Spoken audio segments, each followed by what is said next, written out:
Hi hello' নমস্কাৰ guys, আমি আজি খাবলৈ বহাগ মাহত আপোনালোকে কলপচলা খায়নে? আজি আমি এয়া কলপচলা কাটি লৈছোঁ, আলুৰ সৈতে কলপচলা ভাজিম। কিন্তু আপোনালোকে আকৌ আমাৰ কাটি বুলি নক'বগৈ।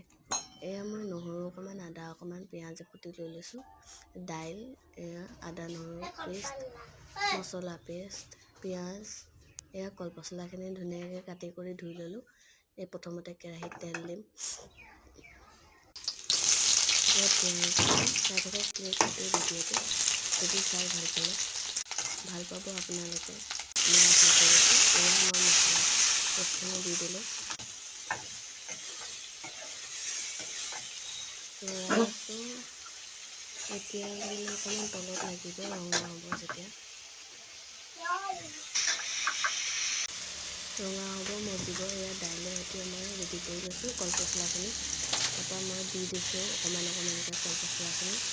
মজি গ'ল মছলাখিনি।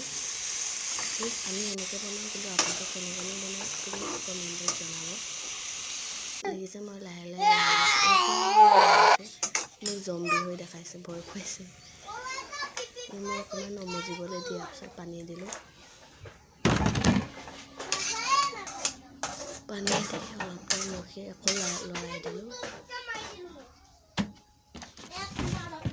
টুকুৰ ইমান চিঞৰি আছ দেখিছেনে? সেয়া মই আকৌ আহি অলপ জিৰাই এতিয়া আকৌ চাব আপোনালোকে। মই বহিছোঁ এয়া কলপচলা বাকলিখিনি। এয়া প্লিজ মোৰ ভিডিঅ'টো যদি চাই ভাল পালে লাইক, শ্বেয়াৰ, কমেণ্ট কৰি দিব। তৰকাৰীখিনি ৰেডি হৈ গ'ল আপোনালোকৰ।